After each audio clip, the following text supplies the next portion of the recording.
Oui, j'ai été invité. Longtemps, sur France Culture, on y diffusait mon cours et je faisais 1 million de podcasts. Et j'ai été viré un jour. Pour quelle raison? Je sais pas. Ah ouais, moi non plus. Parce qu'il y a de la misère, parce qu'il y a de la pauvreté, parce qu'il y a du chômage, parce qu'il y a des gens à qui on dit votez, mais si vous votez mal, on va mettre votre vote à la poubelle. Parce que des gens entendent des intellectuels qui les défendent et qui s'entendent traiter de fascistes, qui s'entendent traiter de type d'extrême droite en permanence. Parce que des gens Vous disent... êtes blessé, Michel Onfray. Non, je suis pas blessé. Attendez, si j'étais blessé, je serais mort depuis longtemps. Ça fait longtemps que je vous interviewe régulièrement. Oui. Et je vous trouve aujourd'hui particulièrement presque agressif, c'est-à-dire presque comme un animal blessé qui se dirait il faut qu'on se batte. Pourquoi? Mais je suis pas, je serais mort si je n'avais pas supporté ça. Ça fait des années que ça se passe comme ça. Moi, je vous rappelle que, merci pour votre invitation, je suis interdit de service public. Je suis interdit de service public. Vous avez longtemps été sur le service public. Je me souviens d'été où nous passions dans les voitures. Oui, si ma sœur en avait, ce serait mon frère. Donc, je suis en train de vous dire que je suis... avec Michel Onfray. Si vous ne voyez pas la différence entre je suis interdit de service public et j'étais, vous voyez, je ne parle pas au passé, je parle au présent. Donc oui, vous pouvez, quand je vous parle du présent, me parler du passé. Alors parlons du passé. Oui, j'ai été invité. Longtemps, sur France Culture, on y diffusait mon cours et je faisais 1 million de podcasts. Et j'ai été viré un jour. Pour quelle raison? Je sais pas. Ah ouais, moi non plus.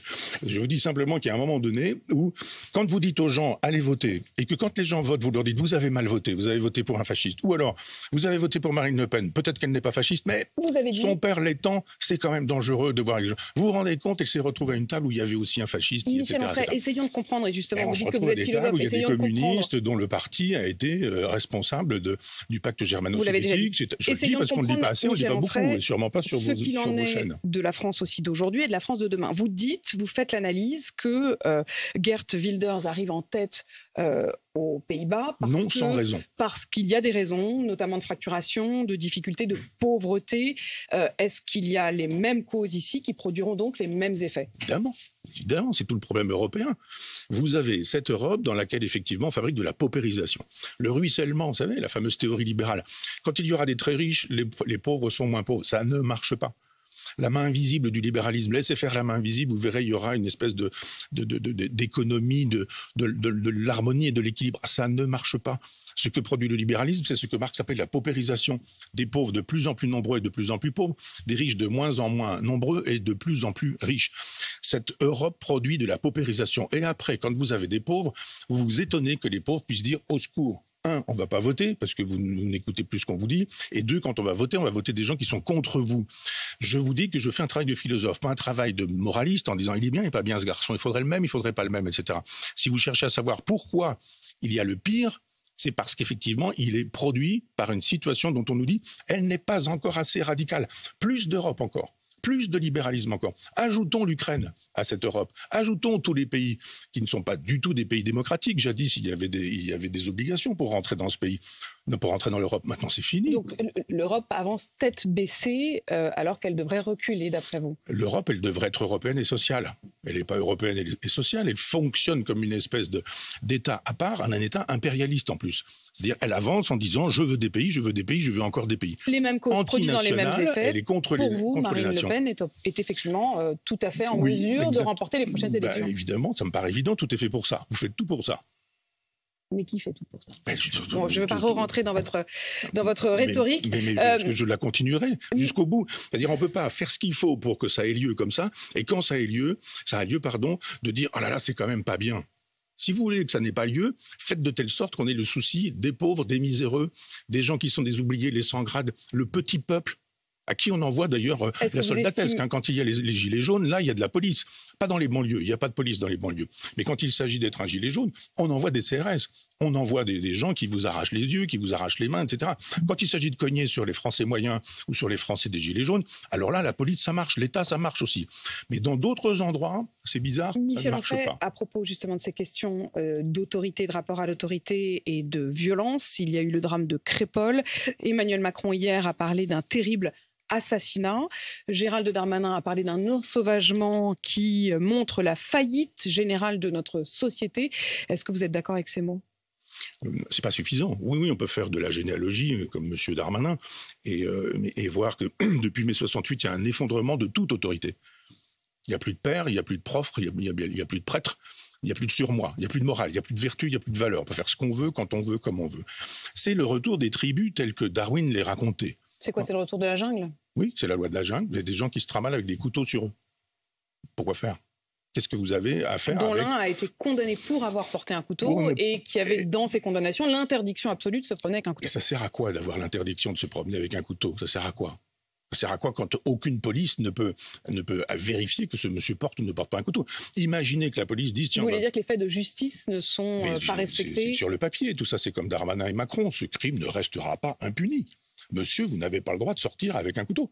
Et s'il sort avec un couteau, qui le saura? Qui le vérifiera? Vous imaginez la police qui vient voir ce monsieur en disant « Monsieur, vous avez été condamné, vous n'avez pas le droit de porter un couteau. On voudrait vérifier que vous portez un couteau. » Mais il fait ça. Mais vous avez tout de suite dans la rue la France Insoumise et leurs copains qui vont vous expliquer que c'est inadmissible, contrôle aux faciès, qu'on a bien le droit d'avoir eu un couteau un jour et de commettre une erreur, que c'est pas pour autant qu'on est un délinquant la vie entière, etc. Et vous avez des manifestations à Adama Traoré, tout le tralala, et ça continue. Donc évidemment, on va pas vérifier que ce garçon ne porte pas un couteau, il en porte un. Mais qu'est-ce que vous faites avec un couteau, dit-on, de 25 cm sur vous, que vous estimez... pour aller, dit-on, au bal, gentiment, juste pour danser? Depuis, il a été arrêté. Oui. Il est en garde à vue. Il était en fuite. Il était en fuite, en effet. Vers Toulouse. Oui. Pour aller, semble-t-il, vers des... Mais cessez de me demander ce que je veux dire quand je le dis clairement. Je suis peut-être un de ceux qui disent le plus clairement les choses. Je dis simplement qu'il était en état de fuite et que cette fuite ne s'arrêtait pas à Toulouse. Qu'il y avait assez probablement le désir de partir ailleurs, de quitter la France et de partir à l'étranger. Frédéric Ploquin, ici même hier matin, disait que, selon toute vraisemblabilité, une partie cherchait peut-être à rejoindre le Maghreb. L'Espagne, puis le Maghreb. C'est étonnant. Moi, je ne vous aurais pas dit qu'il avait l'intention d'aller en Islande. Hein. Ça me paraissait évident que ce garçon n'avait pas l'intention d'aller se réfugier en Islande. C'est tout ce que je dis, comme vous diriez. Pourquoi évident? Mais enfin, je ne vois pas pourquoi vous demandez des explications. Mais au contraire, vous êtes en train de déplacer le trou, déplacer le trou en espérant que je vais tomber dedans.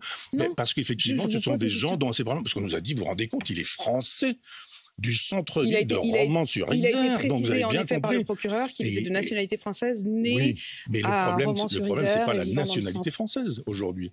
Vous avez des gens dont... Vous diriez comme Marion Maréchal quand elle parle... Je ne dis pas comme Marion Maréchal. Elle parle de français de papier. Oui.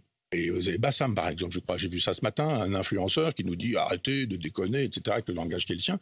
Puis à la fin, il dit s'il y a une guerre civile, il ne faut pas déconner, je vais être obligé de choisir mon camp et ce ne sera pas le vôtre. D'un seul coup, il nous dit qu'il faut arrêter parce qu'il ne faut pas stigmatiser notre communauté, mais le jour... Est-ce qu'il faudrait refuser la double nationalité ? Ah ben non, on n'a pas le choix pour l'instant, c'est comme ça que ça se passe. Moi, je pense qu'il y a effectivement des textes de loi en 1962 avec les accords d'Évian qui font que les Algériens ont des pouvoirs en France que personne n'a, parce que la guerre d'Algérie leur a permis d'avoir ces pouvoirs-là. Je ne vois pas pourquoi on a ces pouvoirs-là, quand aujourd'hui, quand vous allez en Algérie et que vous écoutez la télévision, le FLN nous donne toujours l'impression que la guerre est même pas terminée d'hier soir, qu'elle est toujours en cours contre les Français. Quand le chef de l'État algérien est malade et qu'il a un cancer, il vient se faire soigner en France. Très bien, bravo, accueillons-le. Mais pourquoi est-ce qu'il nous dit en même temps que la France c'est ceci, c'est cela, etc. Il y a un moment donné où il faudrait une politique très claire à l'endroit du Maghreb. L'islam ne pose pas un problème en France. Il ne pose pas de problème, l'islam en France.